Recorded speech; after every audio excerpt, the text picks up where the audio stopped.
¿Ya podemos empezar? Bueno. Muy buenas tardes. Buenas tardes. ¿Cómo estás? Muy bien. Qué bueno. Muy Bueno, bien, mi nombre es maravilloso. Ana Cristina Amante. Encantado.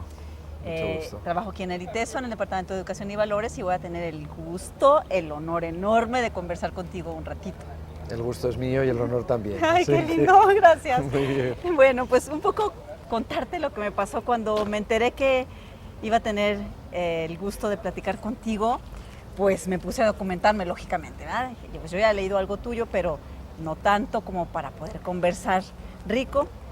Y pues yo creo que valía más que no hubiera buscado, porque me he encontrado con un mundo de temas. Que si la diversidad, que si la democracia, que si la innovación, las competencias, que si el currículo. Ay, dije, Dios santo, este hombre pues sabe de muchas cosas, le he entrado por muchos lados. Entonces mi primera pregunta sería, ¿tú cómo te defines como profesional?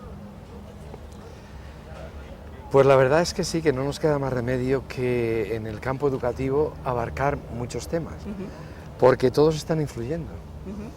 Y para poder tener una idea, aunque sea mínima, que te ayude a comprender las situaciones problemáticas de la educación, tienes que abarcar muchos campos, de la psicología, de la antropología, la sociología, la economía, luego la organización, el currículum, las disciplinas.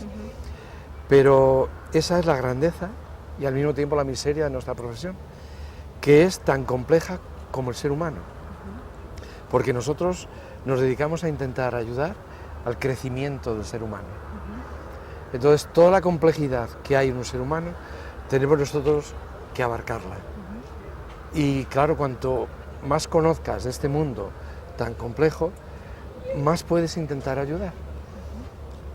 Y es un camino que no tiene fin. Cada vez se abren más ámbitos, más situaciones, y nos ha tocado vivir un mundo además muy rápido, muy vertiginoso, muy cambiante, y la educación está en el ojo del huracán de ese mundo, porque se dice que vivimos en la era de la información.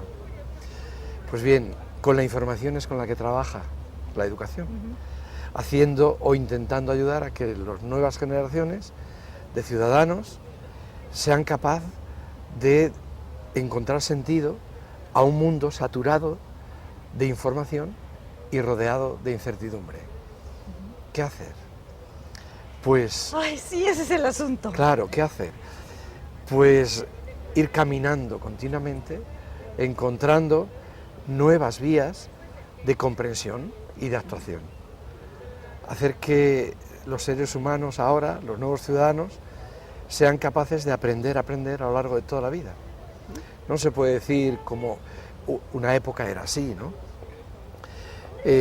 La sociedad estaba estabilizada, los trabajos estaban más o menos estabilizados, el conocimiento se transmitía de generación en generación el mismo, y entonces, bueno, pues tú podías estar 5, 6, 7 años en la escuela y con eso que aprendías te valía para toda la vida.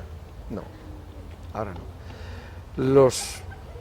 Las profesiones cambian, las sociedades cambian, las culturas cambian, vivimos en un mundo global multicultural y entonces tenemos que ayudar a los niños, a las niñas, a los jóvenes, a los adultos, a que aprendan a aprender a lo largo de toda la vida y que sean capaces de vivir con sensatez y con solidaridad en un mundo cambiante.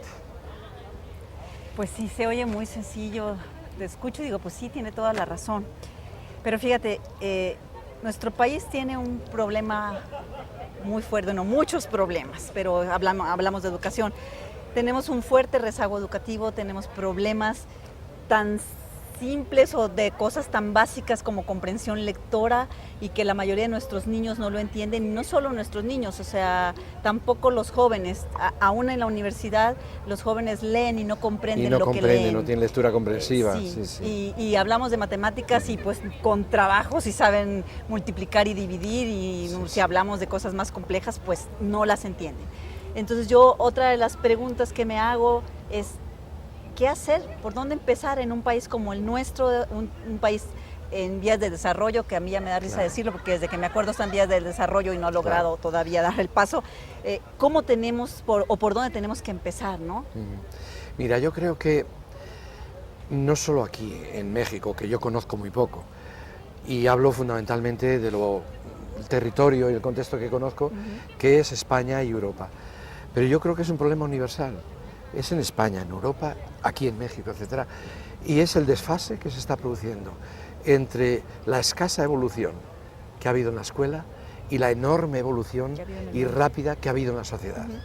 Entonces la escuela está desajustada y lo reconoce todo el mundo. Tenemos una escuela adaptada a las exigencias del siglo XIX y estamos viviendo en el siglo XXI. Todo ha cambiado.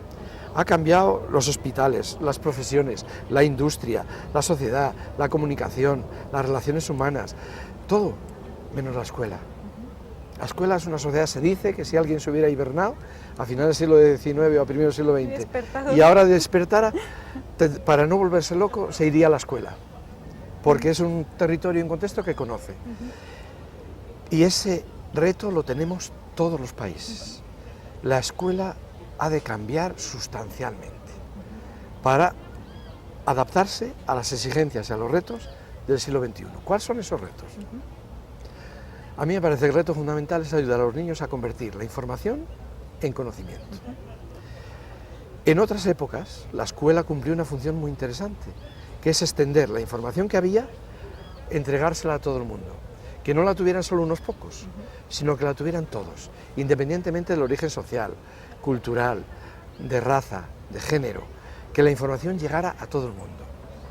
Y esa es la escuela que conocemos, que fue muy buena, muy positiva, porque ayudó a crear una mínima igualdad de oportunidades para todo el mundo y ayudó a las personas a salir de la ignorancia. Pero hoy no es esa la escuela que necesitamos. La escuela que necesitamos hoy no tiene por qué transmitir información fundamentalmente, porque la información está por todas partes. Y el niño, el ser humano, tiene más información que la que es capaz de procesar. Tercero, la información se está produciendo de forma exponencial, de tal manera que es imposible tenerla toda la información en la mente, tenerla en el cerebro. La información tiene que estar en las bases de datos, tiene que estar en la red, en los discos duros externos, en las máquinas, que no saben hacer otra cosa más que esa, almacenar muy bien y reproducir muy bien la información. Y ahora en la escuela nosotros no tenemos por qué obsesionarnos en que los niños aprendan información, no. Lo que tienen que aprender los niños es cómo seleccionar la información que merece y la que no. Procesarla, entenderla, organizarla y aplicarla. Y crear nueva información. A eso le tenemos que ayudar. Y la escuela no hace eso. En España no hace eso. En España, ¿qué hace bien la escuela?